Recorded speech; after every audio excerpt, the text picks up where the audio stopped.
हे घे बे.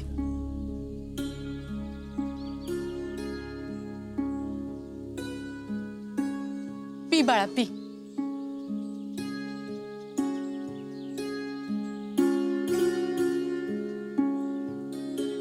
कसं पांग फेडू बाई तुझं. तुझ्या रूपानं अंबाबाईच धावून आली बघ. आता तुम्ही आलाच आहात तो 2 दिवस थांबा. माझ्या हाताने तुम्हाला जेव खाऊ घालते. आम्हालाही आवडलं असतं आपल्या सवय राहायला, पण अजून प्रवास बाकी आहे. वैजी, लय लांबचा पल्ला पार करायचा आहे बघा आम्हाला. मग मी अजून काय करू तुमच्यासाठी. केवळ आशीर्वाद द्या. हो, आमचं ध्येय गाठण्यासाठी आम्हाला मोठ्यांचा आशीर्वाद गरजेचा आहे.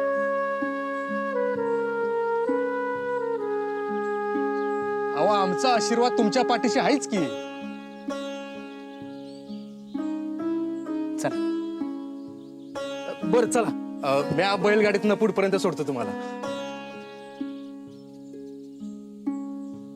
आपण धरणी मातेचे पुत्र आहात. शेतात राबणं हे आपलं कर्म आहे. त्यामुळे ते सोडून आपण आमच्यासाठी अजून त्रास घेऊ नका. कारण शेतकरी म्हणजे पृथ्वीचा पालक, विष्णूचा अवतारच असतो. येतो आम्ही.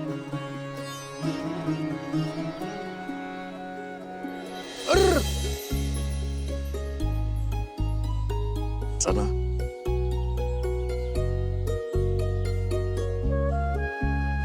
वाईस थांबा, वाईस थांबा.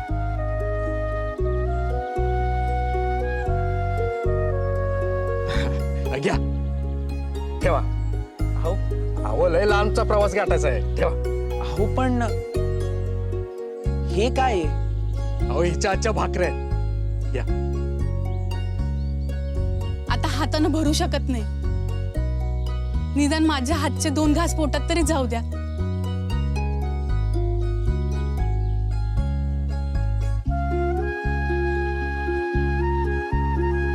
चल.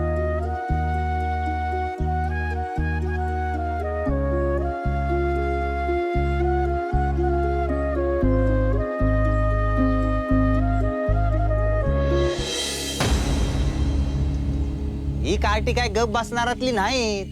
त्या साऱ्या गावात पण चर्चा आहे. कसली चर्चा. हीच की ती पोरं दैवी आहे ती.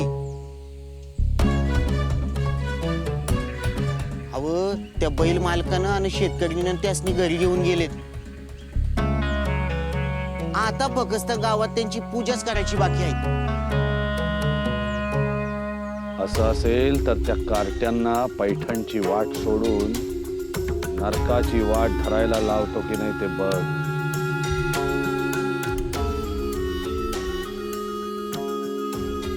शिवा,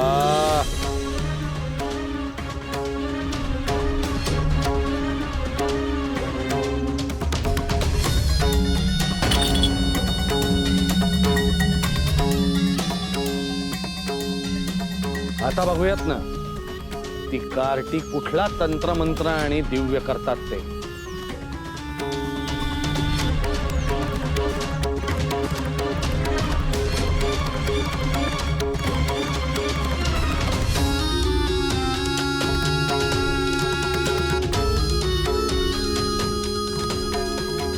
शिवा पाळेगार.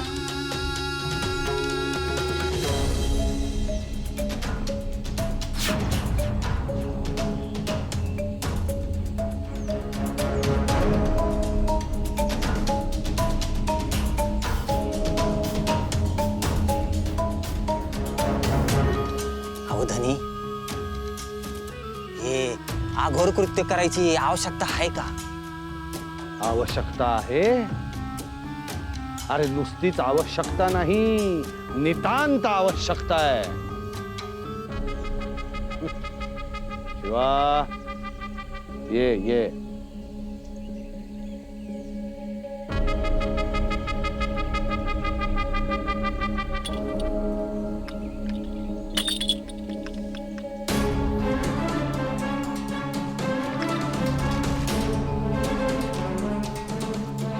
माणसांना जगात जगण्याचा अधिकार नाही, त्यांना संपून पुण्य कर्म करण्याची संधी मी तुला देतोय.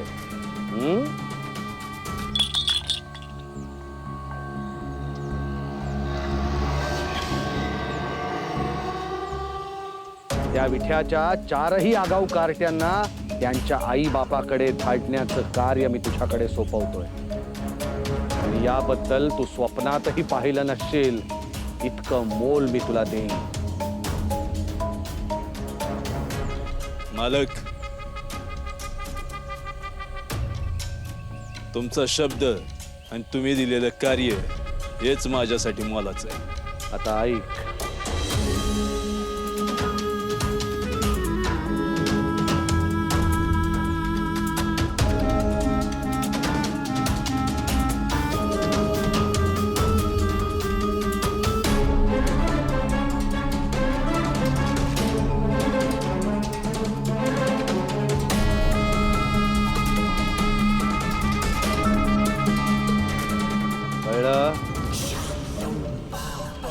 ती कार्टी पैठणच्या प्रवासात कुठे राहतात, काय करतात, काय खातात, कोणाशी बोलतात याची खबरबात तुला हा हणम्या देईल. तुला त्या व्यतिरिक्त कुठली गरज भासली तर तुला नारबा ठाऊकच आहे, तो सगळी व्यवस्था करील.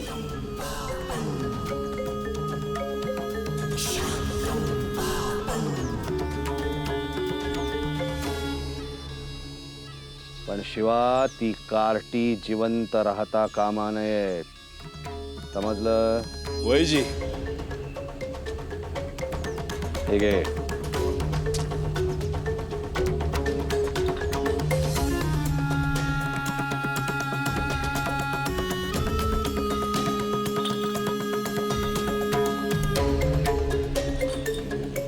धनी, आता काय ती कार्टी वाचायची नाहीत बघा. अहो साक्षात यमालाच धाडलंय तुम्ही त्यांच्याकडं. मानला तुम्हाला. शांतम पापम, शांतम पापम. किती केलं ना समद्यांनी.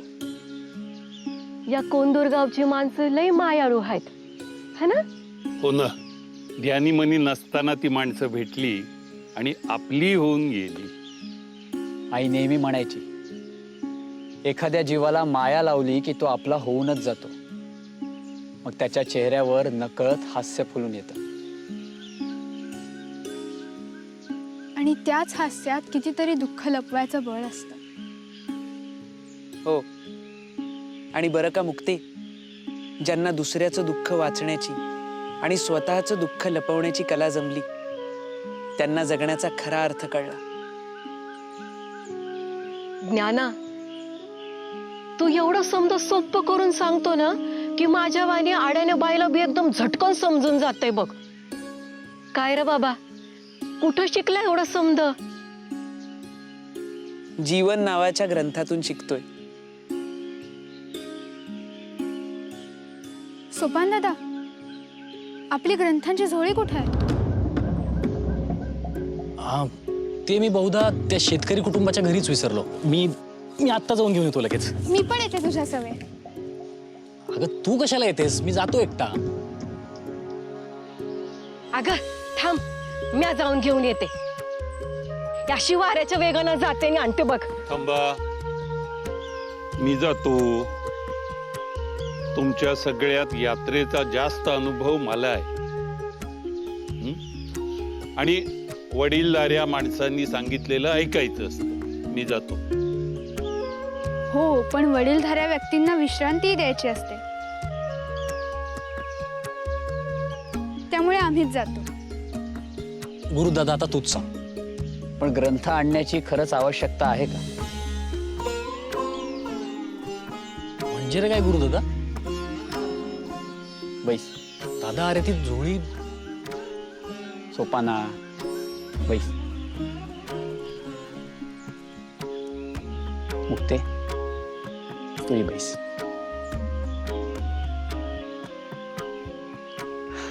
सोपाना, ग्रंथांमधला भावार्थ लक्षात न घेता जर आचरण असेल तर असे सोबत असलेले ग्रंथ म्हणजे केवळ शब्दांचं ओझं होतं. मग अशा ओझ्याची खरंच आपल्याला गरज आहे का? पण मग गुरुदादा आपल्याला योग्य ते ज्ञान कसं मिळेल? सोपाना, हे ग्रंथच तर आपल्याला त्या भगवंताला, त्या हरीला समजून घेण्याची, त्याच्यापर्यंत पोचण्याची माध्यमं असतात, मार्गदर्शक असतात. हेच तर आपले 4 वेद, 6 शास्त्र, 18 पुराणं आपल्याला सांगतात. हरीला गातात, हरीलाच ध्यातात, हरीचंच गुणगान गातात. आणि हरीच्या ध्यानात समरस होऊन गेलो की सगळीकडे आपल्याला त्याचीच अनुभूती येते.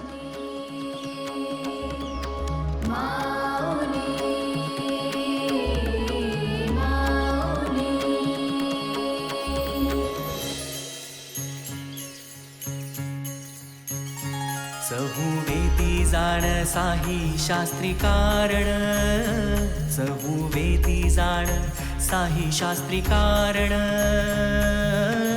18 पुराणे हरिसी गाती, 18 पुराणे हरिसी गाती. मंथुनी नवनीता तैसे घे अनंता, मंथुनी नवनीता तैसे घे अनंता.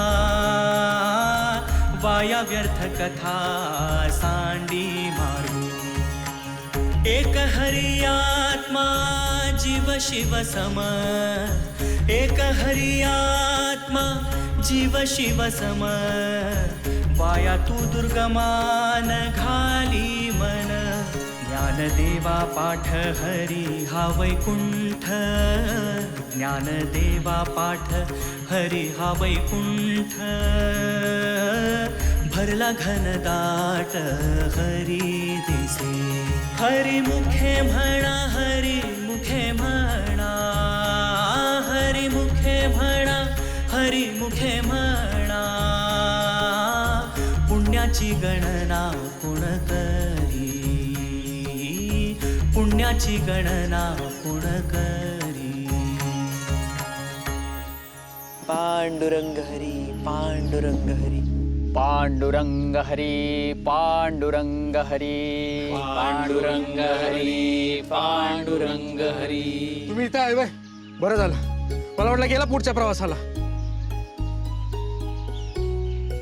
अहो, तुमचं गाठोडं राहिलं बघा इथं.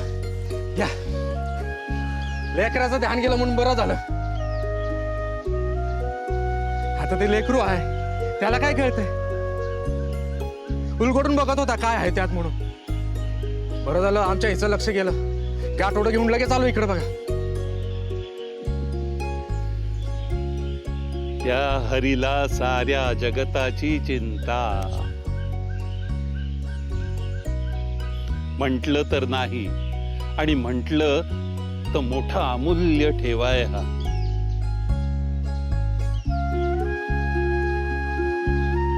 खरंच तुमचे आभार मानावे तेवढे थोडे. तुमच्यामुळे हा अमूल्य ठेवा आम्हाला परत मिळाला. आभारी आहोत. आता आता तुम्ही आपलं माणूस म्हणताय ना, असा आभार मानताय वय. बरं एक विचारू का? म्हणजे तुम्ही मौल्यवान ठेवाय असं म्हटलं, मनात एक प्रश्न आला. काय लिहिलं यात? यात या विश्वाचा पालक विष्णूचं वर्णन आहे. त्याच्या वेगवेगळ्या रूपांविषयी, त्याच्या अवतार कार्याविषयी लिहिलंय. पांडुरंगाच्या भक्तीने फुललेले हे सारे ग्रंथ आहेत.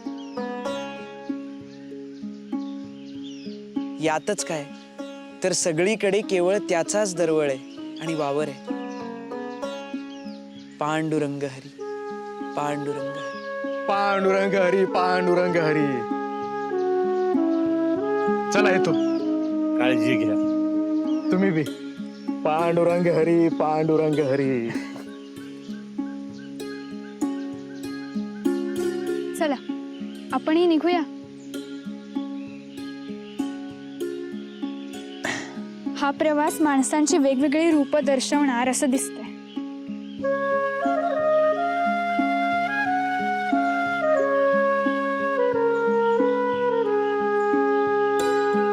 चला.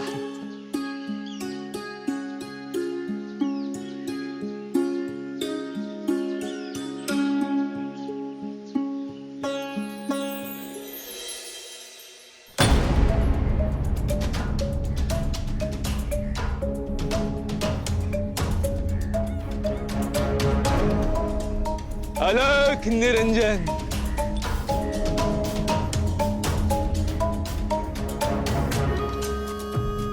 कोण तुम्ही?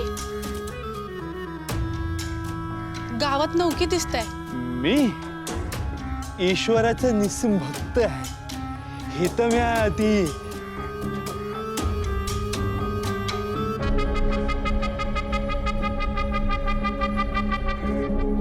इथे मी ती कुठनं आला तुम्ही? अहो, ईश्वराच्या इच्छेनेच आपण इथे सारे जन्माला येतो नाही का? ते ठाव आहे मला, पर हिथं कशा पायी आला ते सांगा. अहो, ती 4 निरागस पोरं, लेकर लेकर म्हणजे निवृत्ती आणि ज्ञाना. हा, तो सोपान आणि ती चिमुरडी मुक्ताई. होय वय, ठाव आहे मला. लय गुणाची पोर आहे बघ. देवानच झाडलंय बघ. हा, त्यांच्या शोधात आलोय. पर तुम्ही कशा पायी एवढी विचारपूस करताय त्यांची? त्यांचा दूरचा नातेवाईक आहे मी. त्यांच्या पैठणच्या प्रवासाबद्दल समजले. म्हटलं काही सहाय्य करता येते का बघूया. कुठे गेली आहेत पोरं? ती गेली पुढच्या परवासाला. गाव सोडून कवाच गेली असतील. कुठे? या दिशेने गेली आहेत का ती पोरं? नाही, ही वाट माघारी यायची वाट आहे. ही पुढच्या परवासाला जायची वाट आहे. अच्छा. होय. म्हणजे या वाटेवर भेटतील ती पोरं शेवटची.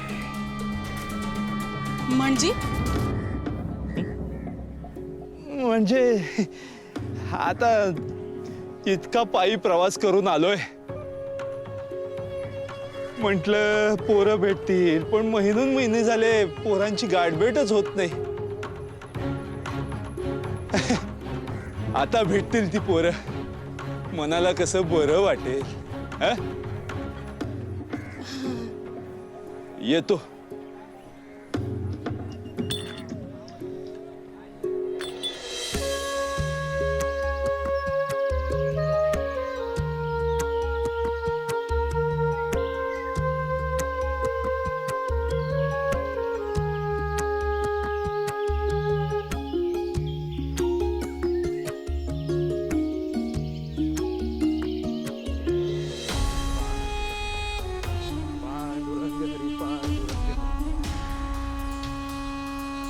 पांडुरंग हरी, पांडुरंग हरी.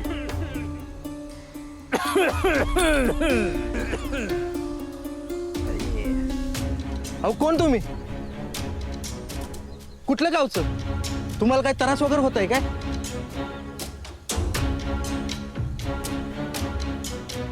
आता यातल्या नेमके कशाचं उत्तर देऊ ते तुम्ही मला सांगा.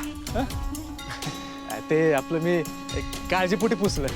आधी मला सांगा, तुम्ही बरं आहे ना? व आता म्हटलं तर आहे, म्हटलं तर नाही.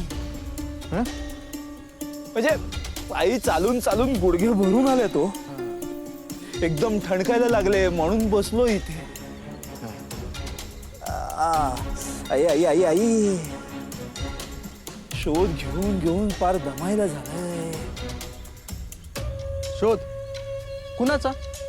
त्या 4 गोजीरवाण्या लेकरांचा. तुम्ही त्यांचं कोण? दूरचा नातलं काय मी त्यांचा. पोरं पैठणच्या प्रवासाला निघाली आहेत हे समजल्यावर त्यांना जरा सहाय्य करायचं म्हणून मीही निघालोय. पण आमची काही भेट होत नाही हो. तुम्ही पाहिलं का त्यांना?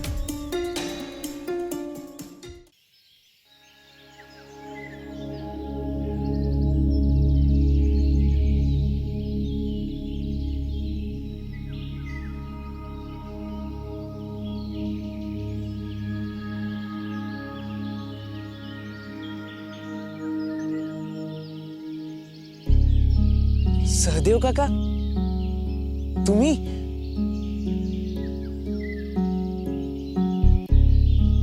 काका,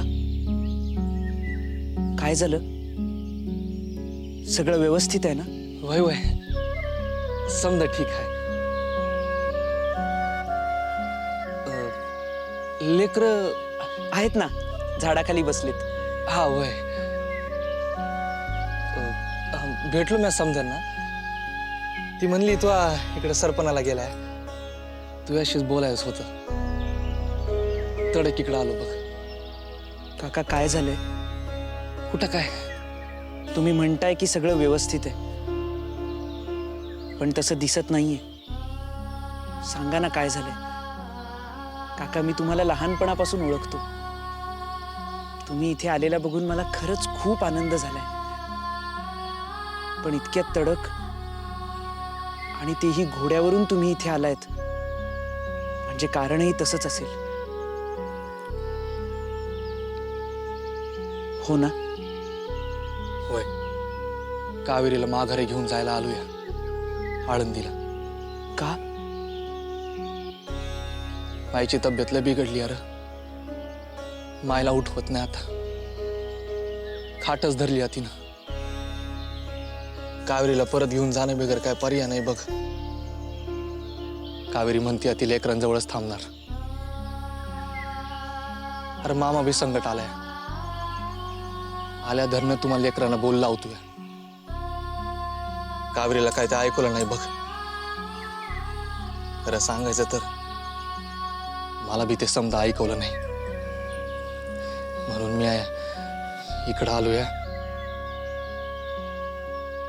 कावेरी संकट आली नाही, पण माईचं काय बरं वाईट झालं तर मी स्वतःला आयुष्यभर क्षमा करू शकायचो नाही बघ. काका, तुम्ही चिंता करू नका.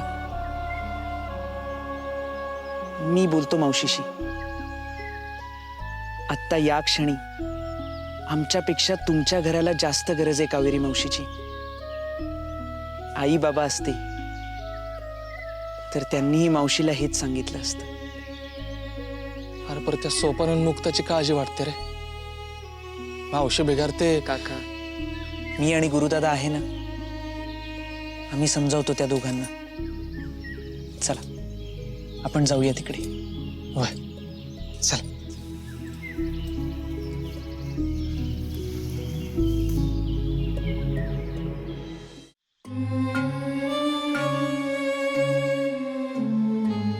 मुक्ते,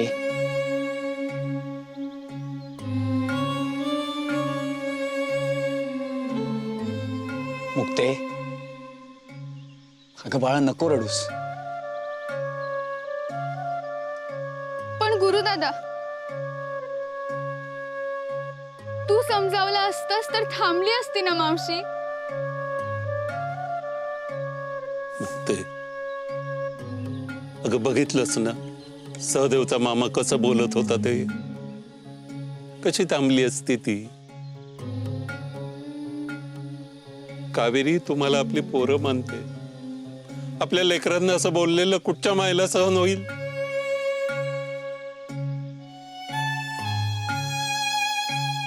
म्हणून तडक निघून गेली ती मामा सभे. काका, अहो आधी आम्हाला आमचे आई बाबा सोडून गेलेत कायमचे.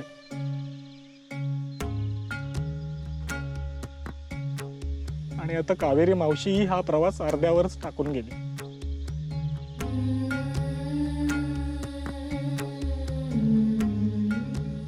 असं का होतंय हो आमचे सगळे?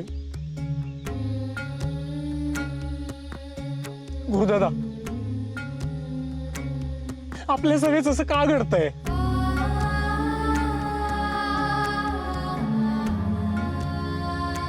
सारे जण आपल्याला असेच सोडून जातील का? सोपाना, रडायचं नाही. तुझी आणि मुक्तेची अवस्था आम्ही जाणतो.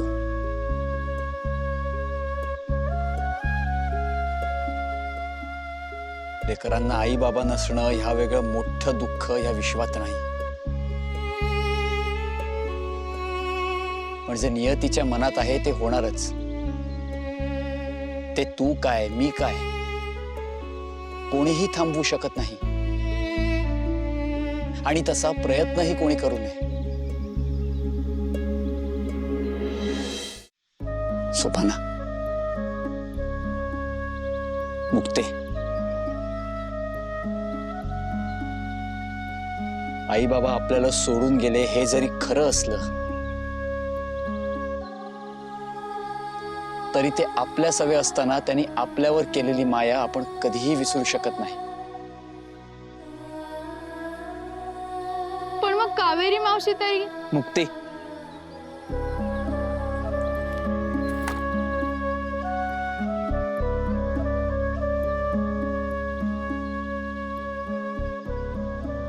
कावेरी मावशी आपल्या सवे नसली तरी तिचा आशीर्वाद, प्रेम आणि माया आपल्या सवे आहेच की. मी आणि गुरुदादा सुद्धा सोबत आहोतच. पोरांनो, तुमचे आई बाबा कुठेही गेलेले नाही. अनिवृत्ती, अन्याना हे तुमचे आई बाप झाले. ते तुम्हाला आई बाबांची उणीव कधीही भासू देणार नाही.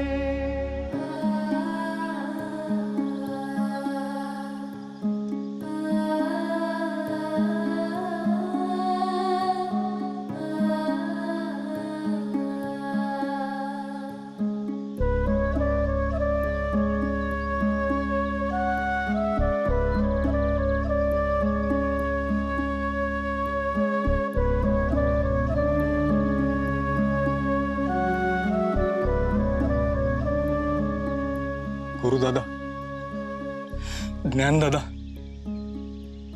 तुम्ही नाही ना रे आम्हाला सोडून जाणार? तुम्ही जायचं म्हटलं ना तरी आम्ही नाही जाऊ देणार तुम्हाला.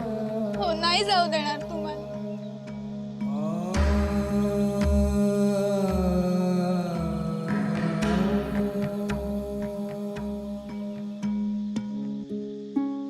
मुक्ते, अगं तुझ्या ज्ञानदादाला म्हणे नव्या रचना स्फुरल्यात. मी आता येत असताना वाटेत एक म्हातारबा भेटला. तो म्हणत होता की ज्ञानाला नवीन रचना स्फुरल्यात. वाट सुरूच होता. ज्ञाना, आम्हाला बी ऐकू की रे? माझ्या सुद्धा ते नीट लक्षात नाही आलं. ज्ञाना, अरे त्या रचना पुन्हा ऐकव ना. मला आठवत आहेत.